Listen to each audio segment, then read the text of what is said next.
الحمدللہ رب العالمین، تمام تعریفیں اللہ بزرگ و برتر کے لیے جو ہمارا خالق، ہمارا مالک، ہمارا پالن ہار ہے۔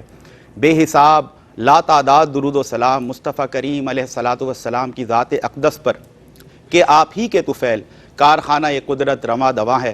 اللہم صلی علی سیدنا و مولانا محمد وعلی آل سیدنا و مولانا محمد وبارک وسلم۔ ناظرین محترم، السلام علیکم ورحمۃ اللہ وبرکاتہ۔ میں ہوں آپ کا میزبان سمیر احمد۔ آپ ملاحظہ کر رہے ہیں اس وقت پروگرام روشنی سب کے لیے۔ ایک حدیث کا مفہوم ہے ناظرین کہ نبی کریم صلی اللہ علیہ وسلم سے حضرت اماں عائشہ صدیقہ رضی اللہ تعالی عنہ عرض کرتی ہیں کہ یا رسول اللہ، آپ تو گناہوں سے بالکل پاک ہیں، پھر آپ اتنی کثرت سے استغفار کیوں کرتے ہیں؟ میرے پیارے مصطفیٰ کریم علیہ الصلاۃ والسلام نے ارشاد فرمایا کہ اے عائشہ، کیا میں اس رب کا شکر گزار بندہ بھی نہ بنوں؟ ناظرین، توبہ، فضائل توبہ آج کا موضوع ہے، اور اس کانٹیکسٹ میں اگر ہم بات کریں کہ چھوٹی سی مثال سے سمجھیں کہ اگر ایک بچہ اپنے ماں باپ کی نافرمانی کرتا ہے، ان کا کوئی کہنا نہیں مانتا، کوئی بری بات کرتا ہے، برا کام کرتا ہے، اور ماں سے یا باپ سے اس کو ڈانٹ پڑتی ہے، احساس ندامت کے بعد جب وہ شرمندہ ہوتا ہے اپنے کیے پر تو وہ آنسو بہاتا ہے، گڑ گڑاتا ہے۔ ماں ہو یا باپ کی شفقت ہو یا ماں کی ممتا ہو، ماں اس کو آپ سمجھ لیں کہ فوراً اپنے سینے سے لگا لیتی ہے، اس کو پیار کرتی ہے، اس کو چومتی ہے، اپنے بچے کے رونے پر، اپنے بچے کے آنسوؤں پر اس کو اتنا پیار آتا ہے۔ تو وہ رب جس نے ماں کی ممتا کو تخلیق کیا، وہ رب جس نے باپ کو شفیق بنایا، اس رب کے کیا کہنے ہیں؟ اس رب کا اپنے بندے کے ساتھ یہ معاملہ ہے کہ جب بندہ، انسان شیطانی وسوسوں میں آ کر اور نفسانی خواہشات کی وجہ سے گناہ کر بیٹھتا ہے اور پھر اس کے بعد اپنے گناہوں پر نادم ہوتا ہے، ندامت کے آنسو بہاتا ہے، اپنے رب کے حضور گڑ گڑاتا ہے، تو میرے رب کی رحمت بھی جوش میں آتی ہے اور اسے اپنی آغوش میں لے لیتی ہے، اس کی توبہ کو قبول کر لیا جاتا ہے۔ بہت ضروری ہے کہ ہم یقیناً بہت قریب ہیں شب توبہ کے، شب برات کے، اور ہم استقبال کرنے والے ہیں انشاءاللہ رمضان الکریم کا، اور ہر مسلمان یہ چاہتا ہے کہ ان خصوصی ایام میں، ان خصوصی مہینوں میں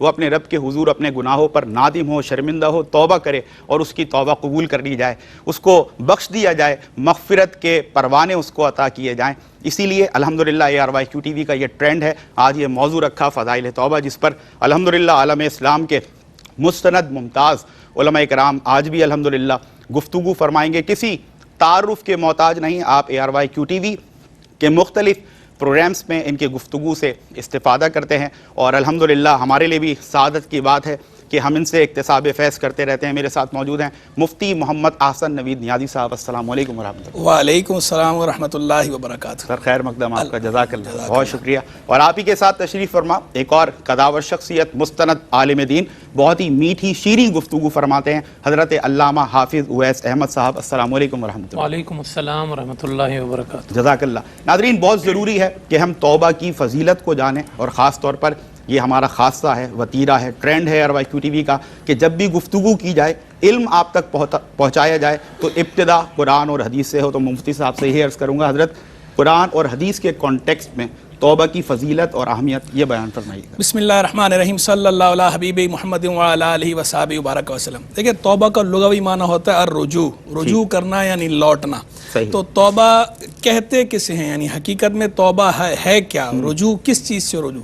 تو توبہ ہے رجوع کرنا، کس چیز سے رجوع کرنا؟ اللہ کے عذاب سے اللہ کی رحمت کی طرف رجوع کرنا، سبحان اللہ، اللہ کی نافرمانی سے اللہ کی اطاعت کی طرف رجوع کرنا۔ تو جب بندہ رجوع کرتا ہے تو every action has a reaction, جو اصول ہے نا، عالمی اصول ہے، موشن کے جو اصول ہے، تو ہر عمل کا رد عمل ہوتا ہے۔ تو جب بندہ توبہ کرتا ہے، بندے کی طرف سے توبہ کا صدور ہوتا ہے، تو اللہ تبارک و تعالی کی طرف سے بھی توبہ کا صدور ہوتا ہے۔ بندے کی طرف سے بھی رجوع ہے اور اللہ کی طرف سے بھی رجوع ہے۔ بندے کی طرف سے ایکشن کا ری ایکشن آ رہا ہے، بندے کی طرف سے رجوع ہے اللہ کی نافرمانی سے اللہ کی اطاعت کی طرف، تو اللہ کی طرف سے رجوع ہے سزا سے، عقاب سے ثواب کی طرف، ذلت سے عزت کی طرف، کہ بندہ اپنے اس عمل کے نتیجے میں جس ذلت اور جس عذاب کا مستحق بنا تھا، اب جو اس نے توبہ کی ہے تو اللہ تبارک و تعالیٰ نے وہ اس کا وہ استحقاق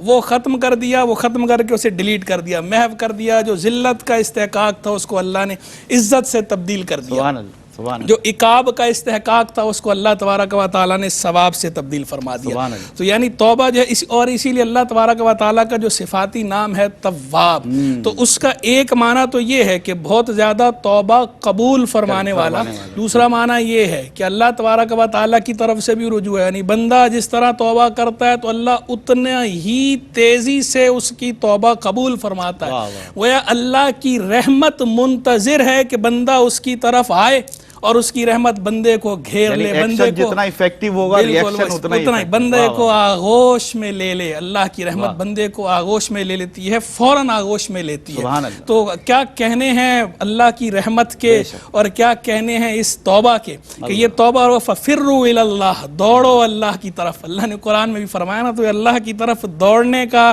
ایک منظر ہے کہ بندہ جب رجوع کر رہا ہے اللہ کی طرف، اپنے کام سے کہتا ہے یا اللہ یہ غلطی ہو گئی معاف کر دے، آئندہ نہیں کروں گا، رجوع کر رہا ہے اللہ کی طرف، دوڑ رہا ہے اللہ کی طرف، اللہ کے حکم پر عمل کر رہا ہے۔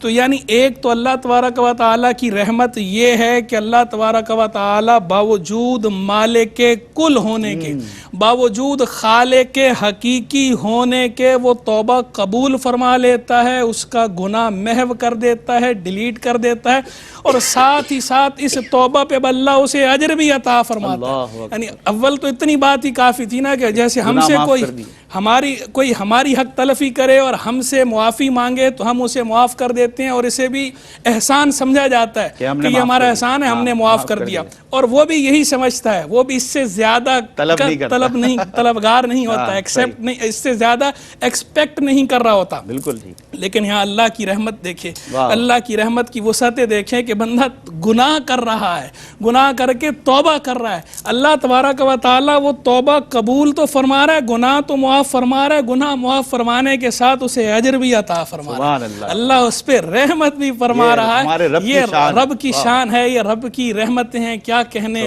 وہ اللہ تعالیٰ نے خود بھی فرمایا نا، یا ایھا الذین آمنوا توبوا الی اللہ توبۃ نصوحا، اے ایمان والو اللہ کی طرف سچی پکی توبہ کرو، پختہ توبہ، ایسی توبہ کہ جس کے بعد گناہ کی طرف لوٹنا نہ ہو۔ تو کیا آگے فرمایا، عسیٰ ربکم ان یکفر عن سیئاتکم، عنکم سیئاتکم، قریب ہے تمہارا رب تمہاری خطائیں معاف فرمائے گا، درگزر کرے گا، اور آگے کیا فرمایا ہے، تمہیں داخل کرے گا ان جنتوں میں جن کے نیچے نہریں رواں ہیں، جن کے نیچے نہریں رواں ہیں، ان جنتوں میں داخل کرے گا۔ پھر آگے جہاں اللہ تبارک و تعالی نے نبی کا اور نبی کے ساتھ ایمان والوں کا اور توبہ کرنے والوں کا ذکر کیا، تو آگے ساتھ فرمایا نورہم یسعی بین ایدیہم و بین ایمانہم و بایمانہم، نورہم یسعی بین ایدیہم و بایمانہم، ان کا نور دوڑتا ہوگا ان کے سامنے اور ان کے دائیں، دائیں دوڑے گا ان کے سامنے وہ نور دوڑ رہا ہوگا۔ یعنی اللہ کی طرف سے گناہ معاف ہو رہا ہے، بشارتیں مل رہی ہیں، اس کے گناہ بخشے جا رہے ہیں، پھر اللہ جنت کی نعمتیں عطا فرما رہا ہے، جو وہاں نعمتیں عطا فرمانی ہیں ان کا اعلان یہی مجدہ سنا رہا ہے، پھر اللہ نور بھی عطا فرما رہا ہے، اور وہ نور دوڑے گا، اور نور ان کی علامت کے طور پر کہ یہ نبی کے ساتھ والے، یہ متبعین نبی کے، یہ ایمان والے، یہ توبہ والے، یہ اللہ کی طرف رجوع کرنے والے، ان کی نشانی اللہ ان کو سمبل عطا فرما رہا ہے، ان کا سائن عطا فرما رہا ہے، ان کا شعار کہ وہ جب میدان محشر میں ساری خلق خدا کے سامنے آئیں گے تو ان کا نور اس نور سے پہچانے جائیں گے، نور دائیں بھی دوڑ رہا ہے، نور ان کے بائیں بھی دوڑ رہا ہے۔ تو یہ توبہ کی سگنیفیکنس ہے، یہ توبہ کی امپورٹنس ہے۔ اللہ تبارک و تعالی ہمیں سچی توبہ کرنے کی توفیق رفیق مرحمت فرمائے، اور حضور جان عالم علیہ السلام کا فعل بھی ہے، سرکار علیہ السلام نے جہاں فرمایا نا، یا ایھا الناس توبوا الی اللہ، اے لوگو اللہ کی طرف رجوع کرو، فانی اتوب الیہ فی الیوم 100 مرہ، کہ میں دن میں 100 بار توبہ کرتا ہوں۔ ایک روایت میں 70 سے زائد بار، اور اس روایت میں مسلم کی حدیث ہے، اس میں وہ 70 سے زائد کی تعیین کر دی کہ 70 سے زائد سے کیا مراد، 100 بار کرتا ہوں۔ تو 100 مرتبہ سرکار علیہ السلام اللہ کی بارگاہ میں رجوع لا رہے ہیں، وہ تو معصوم ہیں، گناہوں سے پاک ہیں، پھر بھی اللہ کی رحمت کے طلبگار ہیں، ہماری تعلیم کے لیے کہ ہم بے خطا ہو کر اللہ کی رحمت کی طرف رجوع کر رہے ہیں، تم تو خطا کار ہو تمہیں کتنا اللہ کی رحمت کی طرف رجوع کی ضرورت اور حاجت ہے، اسی سے اندازہ لگا لیجیے۔ سبحان اللہ، سبحان اللہ۔ ناظرین، یہ شان ہے ہمارے رب کی، یہ اس کی شان بے نیازی ہے، شان بندہ نوازی ہے کہ نہ کہ صرف اگر ہم سچی اور پکی توبہ کریں ہمارے گناہوں کو معاف کر دیتا ہے، بلکہ ہمارے گناہوں کو نیکیوں سے تبدیل کر دیتا ہے، اجر و ثواب عطا کرتا ہے۔ سبحان اللہ، کیا خوبصورت ابتدا میں یہ گفتگو۔ اور ایک بڑا اہم سوال ناظرین بریک سے پہلے میں چھوڑے جا رہا ہوں، یہاں انشاءاللہ بریک کے بعد علامہ صاحب کنٹینیو کریں گے کہ ہمیں یہ تو پتہ چل گیا قرآن و حدیث میں کیا اہمیت ہے، کیا فضیلت ہے توبہ کی، یہ بھی جاننا ہے کہ اس کا شرعی حکم، شرعی حیثیت کیا ہے۔ آیا توبہ کرنا فرض ہے، واجب ہے، سنت ہے، یا صرف ثواب اس سے ملتا ہے؟ یہ اس کا جواب لیں گے انشاءاللہ۔ See you right after this short break. ناظرین، بریک کے بعد آپ کا خیر مقدم ہے، اور بریک سے قبل سوال کیا تھا، موضوع آپ کے علم میں ہے فضائل توبہ، اور اسی حوالے سے اسی کانٹیکس میں ایک سوال کہ توبہ کا شرعی حکم، شرعی حیثیت کیا ہے؟ توبہ آیا فرض ہے، واجب ہے، سنت ہے؟ علامہ حافظ اویس صاحب آپ جواب دیں گے اس کا۔ بسم اللہ الرحمن الرحیم۔ توبہ پہ ہم بات کر رہے ہیں اور اس کی شرعی حیثیت کی طرف ہم آ رہے ہیں۔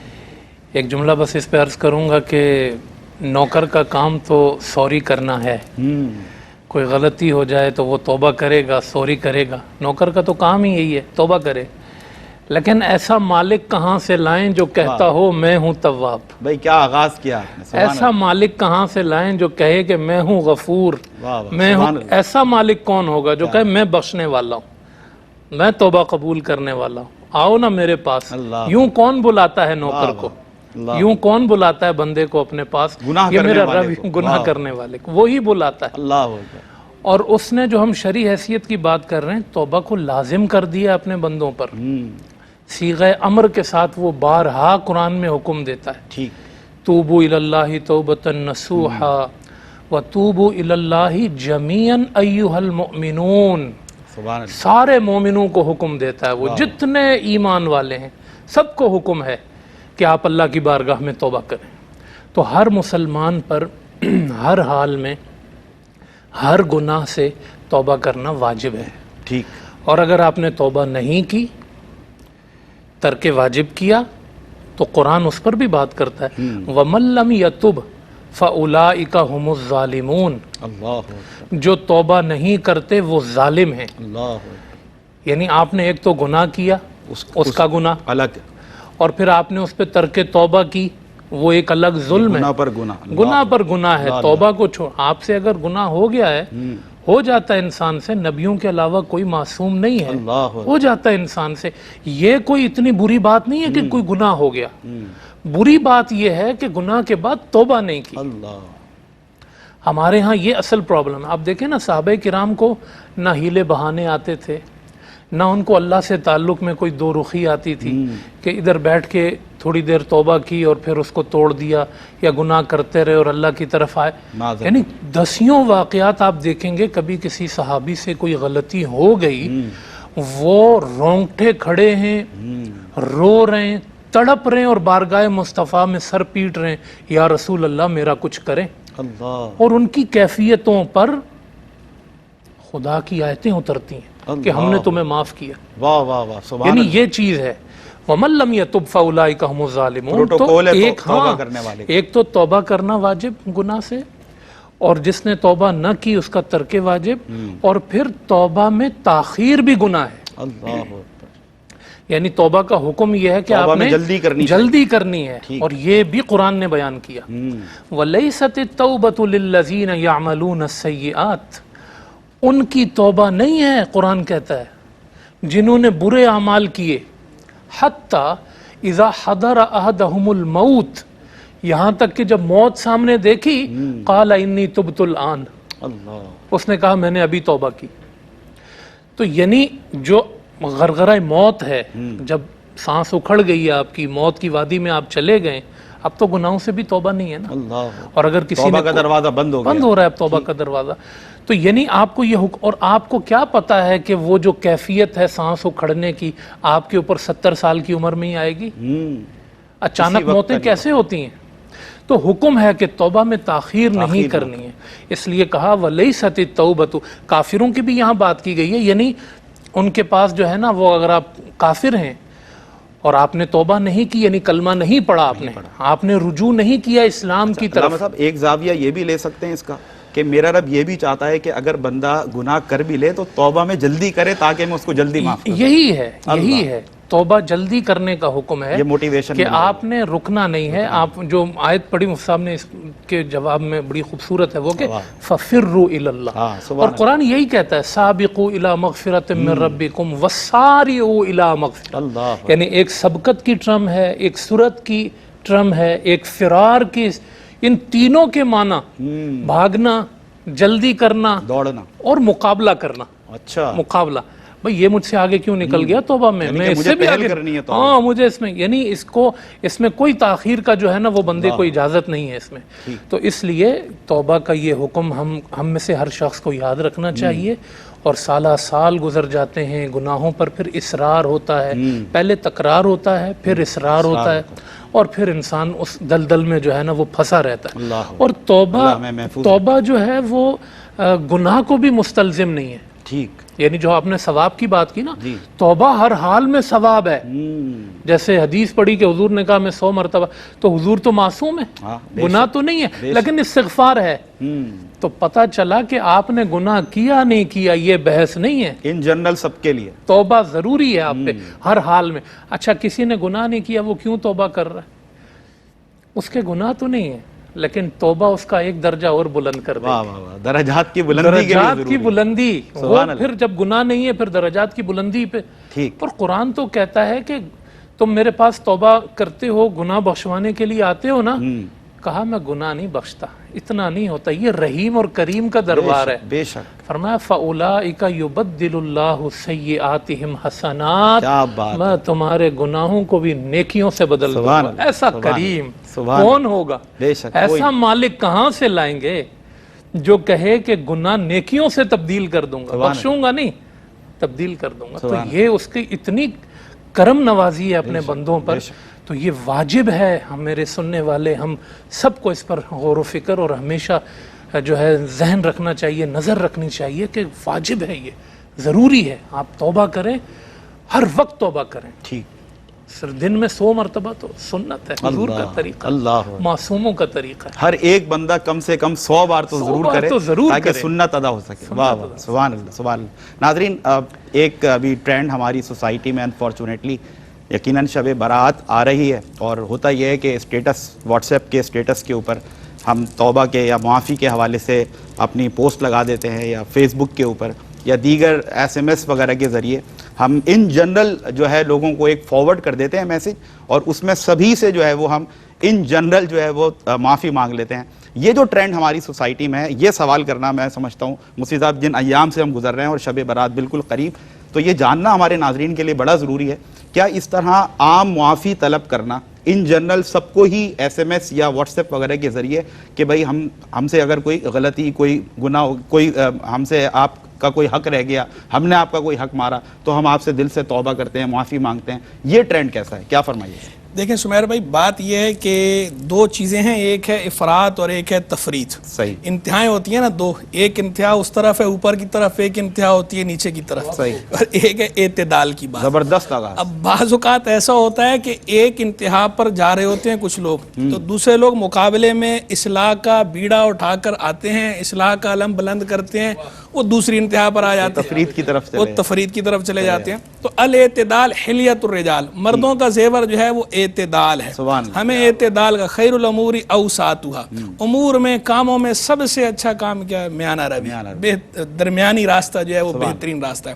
تو نہ تو ہم اس کی بالکلیہ نفی کرتے ہیں, اور نہ ہی کوئی ہم اس کو ایسا سپورٹ کرتے ہیں کہ بس کہیں کہ یہی کافی ہے. دیکھیں شرعی حدود و قیود کا لحاظ رکھنا بھی ضروری ہے. اب اس کا ایک پہلو تو یہ ہے کہ یہ بہت اچھی بات ہے اگر مسلمانوں کے دل میں یہ جذبہ ہے کہ مجھ سے کوئی حق تلفی ہوئی ہے کسی بھی انسان کی, تو میں اس سے معافی مانگ لوں تاکہ میرا اللہ مجھ سے راضی ہو جائے. یہ انتہائی عمدہ انٹینشن ہے. اس انٹینشن کے اچھا ہونے میں کوئی کلام نہیں. تو اب ہم اس کو اس انٹینشن سے نہیں روکتے کہ ہم کہیں کہ نہیں نہیں نہیں بھائی اگر اس طرح لگا دیا تو یہ کوئی جرم کر دیا اس نے, کوئی کرائم ہے, کوئی معاذ اللہ گالی تھوڑی دے رہا ہے کسی کو, وہ کسی کی غیبت تھوڑی کر رہا ہے, کوئی جھوٹ تھوڑی بول رہا ہے, کسی کو دھوکہ تھوڑی دے رہا ہے. اگر وہ کسی سے معافی مانگ رہا ہے تو یہ ایک اچھا کام کر رہا ہے اور اس کی نیت بھی اچھی ہے, یہ بھی مستحسن عمل ہے, ہم اس کی نفی نہیں کرتے. بعض لوگ نہ مانگنے والوں سے تو ان سے بہتر ہے. ہاں. بعض لوگ جو سرے سے نفی کر دیتے ہیں نا, کہتے ہیں کہ نہیں نہیں جناب یہ ڈیجیٹل معافی ہے اور اس کی کوئی اہمیت نہیں اور کوئی حیثیت نہیں. دیکھیں ایسا نہیں ہے, اچھی جو اچھا کام ہے وہ اچھا ہوتا ہے, اس میں کوئی خرابی آ جائے تو اس خرابی کی اصلاح کرنی چاہیے, نہ کہ یہ کہ سرے سے ہم اس کی نفی کر دیں اور ہم کہیں کہ نہیں نہیں اس کی بےخونی نہیں کرنی ہوتی. تو یہ انٹینشن اچھی ہے. اب آئیں اس بات کی طرف کہ جو اس میں کوتاہی ہے اس کوتاہی کی ہم اصلاح کر دیں. وہ کوتاہی یہ ہے کہ جناب جس کے آپ نے حق تلفی کی ہے, جس کو آپ نے کوئی تکلیف پہنچائی ہے, اس کا کوئی نقصان کیا ہے, تو اس سے جو آپ نے معافی مانگنی ہے, ایک تو براہ راست آپ معافی مانگے. صحیح. دوسری بات یہ کہ آپ دل سے, واقعی آپ کی کیفیت و ندامت والی, اور اگر وہ قابل تلافی حق تھا تو آپ اس کی تلافی کی کوشش کریں اور اس کا دل راضی کرنے کی کوشش کریں. اپرالو نہ کریں, ایسے نہیں کہ اوپر اوپر سے آپ نے فارمیلٹی پوری, رسمی نہیں, آپ جو ہے وہ رسمی کام نہ کریں, بلکہ واقعتاً پتہ چلے کہ آپ اپنی اس غلطی پر نادم ہیں اور نادم ہو کر آپ اس سے معافی مانگ رہے ہیں, اسے راضی کرنا چاہتے ہیں تاکہ اللہ آپ سے راضی ہو جائے. یہ انداز آپ اختیار کریں. اب یہ ہوتا یہ کہ جب اس طرح کے میسیجز چلائے جاتے ہیں نا, تو اب یہ بغیر دیکھے جناب واٹس ایپ پہ جتنا کانٹیکٹ لسٹ ہوتی ہے سب کو ہی بھیج دیتے ہیں. اب خود ہمارے اپنے پاس اتنی ایک لائن لگ جاتی ہے ایسے میسیجز کی, حالانکہ ان میں ایک تعداد ہوتی ہے کہ ہم انہیں سرے سے جانتے ہی نہیں ہیں. وہ میسیج کر رہے ہوتے ہیں, مفتی صاحب اگر ہم سے کوئی حق تلفی ہو گئی آپ کی, آپ ہمیں معاف فرما دیں. بھائی ہم آپ کو جانتے ہی نہیں ہیں, آپ سے ہمارا کوئی واسطہ ہی نہیں ہے, ہم کوئی تعلق ہی نہیں, ہم جانتے ہی نہیں, اور آپ ہمیں بھیج رہے ہیں. جن سے آپ کا واسطہ ہے, جن سے آپ کا تعلق ہے, آپ ان سے معافی مانگیں. اور سب سے قریبی تعلق آپ کا کس کا ہوتا ہے؟ اپنے گھر کے اندر جو قریبی رشتہ دار ہیں, پہلے تو آپ ان سے معافی مانگیں. یہ جو اس طرح کے بعض لوگ ہوتے ہیں نا کہ بڑے وہ سوشل میڈیا کے مجاہد ہوتے ہیں, واٹس ایپ پہ فیس بک پہ تو وہ نیک بن جاتے ہیں, اس پہ ایسی پوسٹیں چلاتے ہیں, باہر دنیا سے جن کو جانتے نہیں ہیں ان سے معافی مانگ رہے ہیں. گھر میں والدین کو ناراض کیا ہوا ہے, بہنوں کو ناراض کیا ہوا ہے, بھائیوں کو ناراض کیا ہوا ہے, دل کی بات کر دی, اولاد کے ساتھ اچھا تعلق نہیں, دیگر رشتہ داروں کے ساتھ اچھا تعلق نہیں, پڑوسیوں سے آپ کی نہیں بنتی, اور آپ باہر جن سے تعلق نہیں ہے ان سے آپ معافیاں مانگتے پھر رہے ہیں. ان کو آپ میسج, وہ بھی میسج پر, اور جو آپ کے قریبی تعلق ہیں جن کی آپ نے حق تلفیاں کر رکھی ہیں اور جو آپ پر لازم ہیں, جن کو راضی کرنا, جن سے معافی مانگنا, ان سے آپ معافی نہیں مانگ رہے, تو یہ قابل اصلاح پہلو ہے. تو اس کی اصلاح ضرور کی جائے, لیکن وہی بات کہ وہ جو طریقہ اصلاح ہے, بعض اوقات لوگوں کا طریقہ اصلاح بھی قابل اصلاح ہوتا ہے, طریقہ اصلاح بھی درست ہونا چاہیے. صحیح. اور ابتدا اپنے گھر سے کریں. اپنے ماں باپ کو آپ نے ناراض کیا ہوا ہے اور آپ دنیا بھر سے معافیاں مانگ رہے ہیں, سب سے پہلا حق ان کا ہے. الاقرب فالاقرب کا اصول ہے ویسے بھی شریعت کا, جو سب سے قریبی تعلق ہے وہ, پھر اس کے بعد جو قریبی ہے, پھر اس کے بعد جو قریبی ہے. یہ ٹھیک ہے. ایک بریک ہے ناظرین, انشاءاللہ آپ سے ملاقات ہوتی ہے اس بریک کے بعد. بریک کے بعد آپ کا خیر مقدم ہے ناظرین. آج کا موضوع ہے فضائل توبہ, اور یقیناً آپ گفتگو سے استفادہ کر رہے ہیں. بہت اہم سوال یہاں پر ہم شامل کریں گے. حضرت علامہ حافظ اویس احمد صاحب تشریف فرمائے الحمدللہ. قبلہ یہ فرمائیے گا کہ کیا توبہ سے ہر گناہ معاف ہو جاتا ہے, اور ساتھ ساتھ یہ بھی فرمائیے گا کہ توبہ کی شرائط کیا ہیں, یعنی کہ وہ کون سے پروٹوکولز ہیں جن کو فالو کرنا ضروری ہے اس سے قبل کہ آپ اللہ کے حضور اپنی توبہ پیش کریں. بسم اللہ الرحمن الرحیم. کیا توبہ سے ہر گناہ معاف ہو جاتا ہے؟ امام احمد رضا خان فاضل بریلی رحمہ اللہ کی ایک عبارت آپ کے سامنے رکھتا ہوں. آپ فرماتے ہیں کہ اللہ نے توبہ ایک ایسی نفیس چیز بنائی ہے کہ انسان سچے دل سے سچی توبہ کرے تو ہر گناہ کو کافی و وافی ہوتی ہے. پھر سچی توبہ کی انہوں نے وضاحت کی کہ سچی توبہ اسے کہتے ہیں کہ انسان جو ہے وہ اپنے دل سے پشیمان ہو اخلاص کے ساتھ, اور اس میں جو کوتاہی ہے حقوق العباد کے حوالے سے یا حقوق اللہ کے حوالے سے, اس پر جو ہے وہ اس کوتاہی کا جو ہے مداوع کرے, اس کو پورا کرے. جیسے کوئی قرض انسان کے ذمے ہے, یا انسان نے کہیں کسی کو دھوکہ دیا ہے, اس کا اماؤنٹ اس کے پاس ہے, یا اس نے نمازیں ترک کی ہیں تو وہ ان کی قضا کرے, اور وہ جو پیسے ہیں وہ ان کو لوٹا دے, اور یا جو بندوں کے حقوق ہیں وہ ان کو واپس. یہ سچی توبہ کا حصہ ہے. ساتھ ساتھ مداوع بھی کر رہے ہیں. ہاں جو چیز ہے اس کو آپ ادا کریں اور اللہ سے معافی مانگیں کہ مجھ سے یہ قصور ہو گیا, مجھ سے یہ غلطی ہو گئی.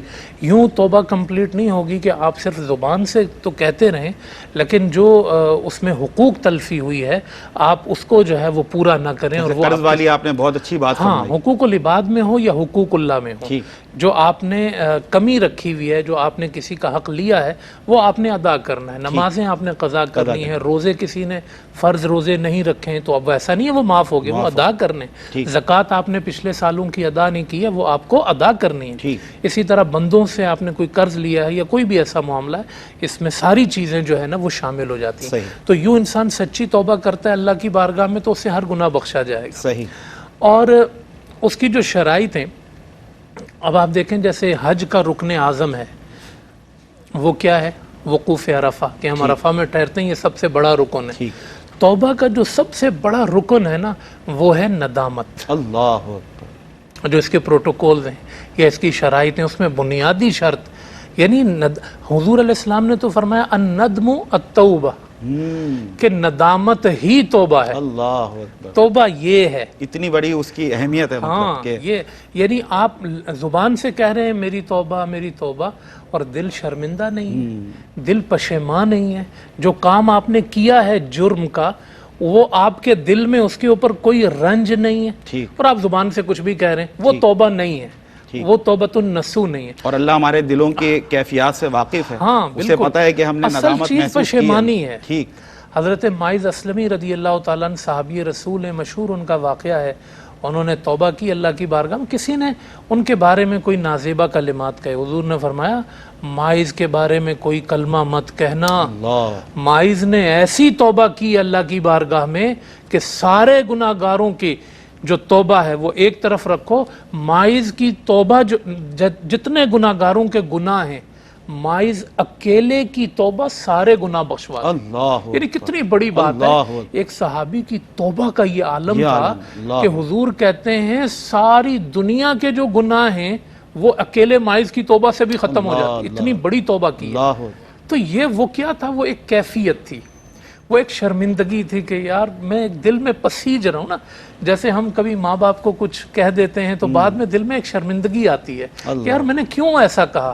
یہ جو کیفیت طاری ہونا ہے نا, اس کو آپ اخلاص کا نام دے دیں, اس کو آپ ندامت کا نام دے دیں. یہ ضروری ہے توبہ کے اندر, اس کے بغیر نہیں. اور دوسرا کیا کہ یہ نہیں کہ میں 1 گھنٹے کی توبہ کر رہا ہوں, 2 گھنٹے کی یا 2 دن کی, نہیں.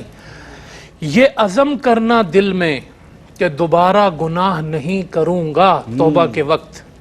اللہ بلکہ بعض بزرگ یہ کہا کرتے تھے کہ جب تم گناہ سے توبہ کر رہے ہوتے ہو تو اس گناہ کا تصور کرو, تمہارے دل میں اس کی لذت تو نہیں آ رہی. یعنی اس سے واقعتاً کراہت آپ ڈالیں اپنے دل میں کہ یار یہ چیز بری ہے. آپ اگر اس کی طرف مائل بھی ہیں اور کہہ رہے ہیں کہ پھر اس کو دیکھ لیں گے کر لیں گے ہیں, بلکہ حضرت ابی بن کعب رضی اللہ تعالیٰ عنہ کہتے ہیں ان یتوب ثم لا یعود الی الذنب کما لا یعود اللبن الی الدرع.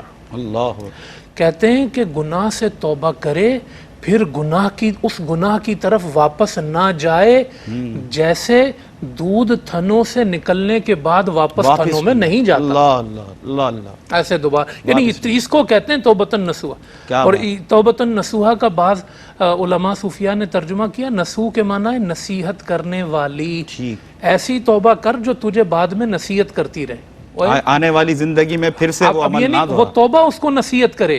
توبہ کی ٹھیک. صفت ہے نصوح. وہ یہ کام نہیں کرنا, تو نے اس سے توبہ کی ہے, توبہ کی, یعنی اس کو اندر ہی ایک نصیحت چل رہی ہے کہ میں نے اپنے آپ کو باندھ لیا, روک لیا اس سے, اب مجھے یہ کام نہیں کرنا ہے. اللہ تو یہ توبہ کی شرائط میں سے ہے کہ آپ نے, بلکہ بعض روایتوں میں تو یہاں تک ہے حضور نے فرمایا کہ جو یہ کہتا ہے نا کہ توبہ کریں گے تو پھر کر لیں گے گناہ, پھر توبہ, حضور نے فرمایا وہ اللہ سے توبہ نہیں کرتا, اللہ سے ٹھٹھا اور مذاق کرتا ہے, استہزاء کرتا ہے. معاذ اللہ. ہاں یہ ضروری ہے کہ آپ کے دل میں توبہ کے وقت یہ بات ہو کہ یار میں اب یہ گناہ نہیں کروں. اگر وہ ہے ہی نہیں تو آپ توبہ نہیں کر رہے پھر. تو اس کی جو بنیادی شرائط اور پروٹوکولز ہیں وہ قائم رہنے چاہیے, اور اسی سے دل پہ اثر قائم ہوتا ہے, اسی سے حقیقی کیفیت بنتی ہے. پھر اس میں استغفار پہ دوام رکھے, اخلاص رکھے, یہ ساری چیزیں توبہ کو کامل کرتی. اللہ تعالیٰ ہمیں عمل کی توفیق دے ناظرین. اور جس انداز سے علامہ صاحب نے فرمایا ہے اور سمجھایا ہے، یہ تمام پروٹوکولز ہمیں فالو کرتے ہوئے اپنی توبہ کو صحیح اور سچی پکی توبہ بنانے کی توفیق دے، اور اللہ تعالی ہم سب کی مغفرت فرمائے۔ مفتی صاحب آخر میں یہ جاننا چاہتا ہوں آپ سے کہ جو بھی مرحومین ہیں یقیناً اس دنیا سے وہ اب رخصت ہو گئے، اس دنیا فانی سے کوچ کر گئے، اب وہ خود سے تو اللہ سے مغفرت طلب نہیں کر سکتے، تو اپنے مرحومین کے لیے ہمارا یعنی کہ زندوں کا دعا کرنا، مغفرت کرنا، یہ کیسے؟ دیکھیں دعا کرنا تو ویسے ہی وہ عمل ہے کہ اس کی ہمیں جا بجا ترغیب دلائی گئی ہے کہ ہم نے مسلمانوں کے لیے دعا کرنی ہے۔ ان جنرل رشتہ دار تو پھر رشتہ دار ہے نا، وہ جو ہمارے قریبی ہیں ان کا تو تعلق اور زیادہ ہے، ان کے ساتھ تو صلہ رحمی کا بھی حکم ہے نا، وہ تو پھر دوہرا ہو جاتا ہے۔ ان جنرل جن کے ساتھ ہمارا صرف اسلام کا رشتہ ہے، تمام مسلمان کل مومنین، ان سب کے لیے ہم نے دعا کرنی ہے، ہمیں جہاں بجا ترغیب دلائی گئی ہے۔ بلکہ نماز جو ہم پڑھتے ہیں تو یہ جو تشہد میں ہم التحیات پڑھتے ہیں، اس التحیات کے اندر باقاعدہ کیا جملہ ہمیں تعلیم کیا گیا ہے، السلام علینا وعلی عباد اللہ الصالحین، ہم پر سلامتی ہو اور اللہ کے تمام نیک بندوں پر سلامتی ہو۔ جب حضور جان عالم علیہ السلام نے اس التحیات کی تلقین فرمائی تھی تو جب اس جملے پر پہنچے تھے تو آگے فرمایا تھا فَإِنَّكُمْ إِذَا قُلْتُمُوهَا، جب تم یہ کہو گے اصابت کل عبد للہ صالح فی السماء والارض، تو تمہاری یہ دعا اللہ کے ہر نیک بندے کو پہنچ جائے گی، چاہے وہ آسمانوں میں ہو چاہے وہ زمینوں میں ہو۔ دونوں کا ذکر ہو گیا، دونوں کا ذکر ہو گیا۔ اب آسمانوں میں جو اللہ کے بندے ہیں وہ یا تو فرشتے ہیں یا پھر مسلمانوں کی ارواح ہیں، جو ارواح مومنین ہیں وہ آسمانوں میں زمین پر زندے ہیں، اور فرشتوں سے تو گناہ ہوتا نہیں ہے۔ جی تو اب یہ جو فرمایا نا کہ سب کو پہنچ جائے گی، یعنی یہ زندہ مسلمانوں کو بھی پہنچ جانی ہے، نیک لوگوں کو، اور جو فوت شدہ نیک لوگ ہیں ان کو بھی پہنچ جانی ہے، اور فرشتوں کو بھی حضور کی دعا سے حصہ تو خیر سب کا ہی ہے، فرشتوں کو بھی وہ پہنچتی ہی ہے۔ اور دوسرا جو نماز جنازہ کی جو دعائیں ہیں تو احادیث کے اندر کچھ دعائیں ہیں، ان میں سے جو سب سے مشہور دعا جو ہمارے یہاں رائج بھی ہے تو وہ دعا بھی جنازے کے اندر بھی ہم کیا پڑھتے ہیں، اللہم اغفر لحینا و میتنا و صغیرنا و کبیرنا و ذکرنا و انثانا و شاہدنا و غائبنا، بار بار سب کا ذکر آ رہا ہے، ہمارے زندوں کا، ہمارے فوت شدہ لوگوں کا، ہمارے چھوٹوں کا، ہمارے بڑوں کا، ہمارے مذکر لوگوں کا، ہماری عورت مردوں کا، ہمارے عورتوں کا، ہمارے موجود لوگوں کا، ہمارے غائب لوگوں کا جو حاضر نہیں، سب کے لیے دعا۔ تو نماز جو ہماری سب سے اہم عبادت ہے، اس عبادت میں یہ دعا رکھی گئی ہے۔ 5 وقتہ نماز میں بھی دعا موجود ہے، نوافل میں بھی موجود ہے، اور جنازہ بالکل رب جلنے والی آخری دعا وہ بھی، ہاں وہ بھی وہ دعائے معصور ہے ایک، وہ بھی۔ تو یہ جو ہے اور یہ چیزیں ہماری نمازوں کا حصہ بنا دی گئی ہیں، اور پھر اس کے بعد جو اس پہ باقاعدہ اجر بیان ہوئے ہیں۔ حضور جان علیہ السلام نے فرمایا جب کوئی بندہ اپنے مسلمان بھائی کے لیے اس کی غیر موجودگی میں دعا کرتا ہے تو اللہ تبارک و تعالیٰ ایک فرشتے کو مقرر کرتا ہے جو اس کے پاس کھڑے ہو کے اندر راسی اس کے پاس کھڑے ہو کے کہتا ہے تیرے لیے بھی یہی ہو، یعنی بندہ دوسرے کے لیے دعا مانگ رہا ہے، وہ دعا اس کے حق میں بھی قبول ہو رہی ہے۔ اور پھر اپنے رشتہ دار ہوں تو ان کے لیے تو اور زیادہ، اور بالخصوص اگر والدین ہیں تو والدین کے لیے تو باقاعدہ فرمانا ہے اذا مات الانسان انقطع عمله الا من ثلاثه الا من صدقۃ جاریہ او علم ينتفع به او ولد صالح يدعو له، سبحان اللہ، کہ جب مسلمان کوئی بندہ انسان مرتا ہے اس کا عمل منقطع ہو جاتا ہے سوا 3 چیزوں کے، ایک وہ جو صدقہ جاریہ اس نے کیا تھا، دوسرے ایسا علم چھوڑا جس سے نفع اٹھایا جا رہا ہو، تیسرے نیک اولاد جو اس کے لیے دعا کر رہی، یعنی اس کی دعا سے فائدہ ہوتا ہے۔ اور باقاعدہ ایک حدیث میں تو یہ لفظ ہیں کہ وہ بھی سیدنا ابو ہریرہ رضی اللہ عنہ کی روایت ہے، سرکار صلی اللہ علیہ وسلم نے فرمایا کہ نیک بندہ جو ہے اس کا جنت میں درجہ بلند ہوتا ہے، بلند ہوتا ہے تو اچانک اللہ جب درجہ بلند ہوتا ہے تو وہ پوچھتا ہے، سوال پوچھتا ہے، جیسے ہماری اگر ترقی ہو تو اس کے بعد نا یہ ترقی کیا ہوا کیا، تو ایسی جنت میں اس کا درجہ بلند ہو گیا، اس کی ترقی ہوئی، تو اب وہ پوچھتا ہے اللہ سے یا ربی انا لی، یہ کہاں سے ہوا، کیسے ہوا؟ تو اللہ تبارک و تعالیٰ جواب میں فرماتا ہے باستغفاری ولدک لک، تیرے بیٹے کے، تیری اولاد کے تیرے لیے دعائے مغفرت کرنے کے سبب، کہ دعائے مغفرت کرنے سے مرحومین کو فائدہ ہوتا ہے، گناہ معاف ہوتے ہیں، اگر نیک ہوں ان کے لیے بھی کرنی ہے، اگر ہمارے مرحومین نیک ہیں ان کے لیے استغفار کریں گے تو ان کا درجہ بلند ہوگا۔ تو یہ جو دعائے مغفرت ہے مرحومین کے لیے یہ فائدے سے خالی نہیں، دعا کسی بھی حال میں فائدے سے خالی نہیں، کیونکہ دعا مانگی کس سے جا رہی ہے؟ دعا مانگی اللہ سے جا رہی ہے، اس اللہ سے مانگی جا رہی ہے کہ اللہ کے محبوب نے فرمایا کہ اللہ کریم ہے اور حیا فرمانے والا ہے. اس بات سے حیا فرماتا ہے کہ اس کا بندہ اس کی بارگاہ میں دست دعا دراز کرے اور وہ انہیں خالی لوٹا دے. صفراً خائبین، وہ انہیں خالی لوٹا دے. اللہ اس سے حیا فرماتا ہے. کریم ہے، کرم والا ہے. من دق باب الکریم ان فتح، جو کریم کا دروازہ کھٹکھٹائے تو وہ کھل ہی جائے. تاکہ دروازہ کھل ہی جاتا ہے تو دعا ضرور مانگنی چاہیے، اپنے لیے بھی اور اپنے محرومین کے لیے بھی اور تمام مسلمانوں کے لیے. سبحان اللہ. ناظرین، موضوع رہا فضائل توبہ. مفتی محمد حسن نوید نیازی صاحب، سر بہت شکریہ آپ کا، جزاک اللہ. اللہ آپ کو جزائے خیر دے. علامہ حافظ اویس احمد صاحب، آپ کا بہت شکریہ، جزاک اللہ. اور ناظرین، بس رب کی رحمت تو پکار رہی ہے. آئیے ندامت کے ساتھ اس کے حضور ہم آنسو بہا لیں، کیونکہ یہ جو ہماری آنکھوں سے نکلنے والے ندامت کے آنسو ہیں نا، یہ جو پانی کے قطرے ہیں، یہ آپ کے گناہوں کی ساری سیاہی کو دھو سکتے ہیں. توبہ اگر پکی ہے، توبہ اگر سچی ہے، اور جو ہمارے مفتیان کرام، علماء کرام نے فرمایا کہ اس عہد کے ساتھ، اس عزم کے ساتھ کہ میں پھر سے اب گناہ کا ارتکاب نہیں کروں گا، یقیناً ہمارا رب ایسی توبہ کو ضرور قبول فرمائے گا. اپنے میزبان کو پروگرام روشنی سے دیجیے اجازت. السلام علیکم ورحمۃ اللہ وبرکاتہ.